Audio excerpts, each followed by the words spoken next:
Hey everyone, Robert Villanueva here. Just want to talk to you today about 4 things. And what are the 4 things I want to talk to you today about? Well, there's 4 key components to coaching.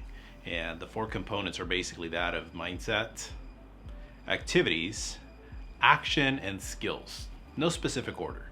But let's go ahead and break some of them down. Why do we focus on this as a coach? Well, one thing I like to reference mindset about is it's similar to having the nicest car you can possibly have, whether that's a $100,000 car, $250,000, $500,000, million, or $5 million car. It doesn't matter. The point is that your mindset is similar to that of having flat tires. Okay, you really don't even think about it. Okay, you have your car, but until the moment you have a flat tire or you have a bad mindset, it starts to impact you and you can't go anywhere. Okay, so why is this something that I want to talk to you today about? Is because with your mindset, you have to work on it. Okay, I know we work on the other parts of it, our schedule, our skills, but you have to work on your mindset. So you have to create, well, you don't have to do anything, but as I've mentioned before, if you want to become a top level realtor, what you need to do is you need to be in a position where you're constantly working on your mindset.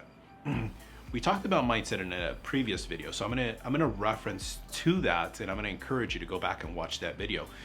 But just to touch on it just a smidge, is how about creating a mindset routine? Okay, whether that's a night routine, a morning routine, or whenever you find yourself in a mental funk, going through that whatever routine is.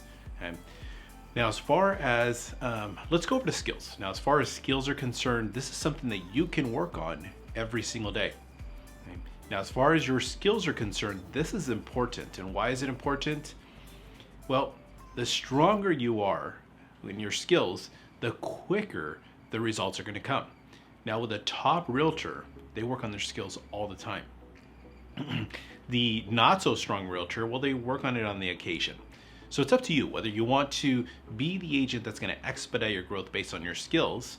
And where does your skills show up? Well, your skills show up, of course, when you're prospecting, when you're going through doing your lead follow-up, when you're in presentation mode, when you're in negotiations. You want to work on your skills on a frequent basis. Now, with the next 2 words, they're basically synonymous to each other, but there is a sense of separation. And that's activities and action. Now, with activities, it's the what is it that we're doing. Okay. Now, the activities are the things that we should be doing every single day. Okay. And you've heard me in other videos talk about the 5 key things that we should be doing every single day. Working on our skills, prospecting, lead follow-up, negotiating contracts, and going on appointments. Okay, let me slow that down.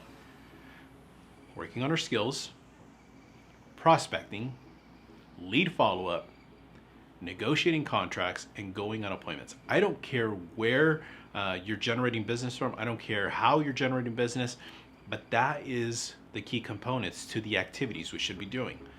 Now, there's other activities we're going to be doing throughout the day, but those are going to be what I call our money-making activities.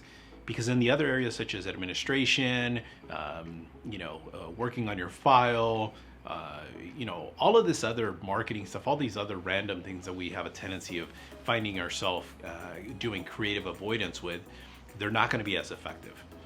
But those 5 key things should be the activities that you start with your day. Now, as far as the action portion of that, it's literally doing it. That's the difference. So the activities is knowing what to do.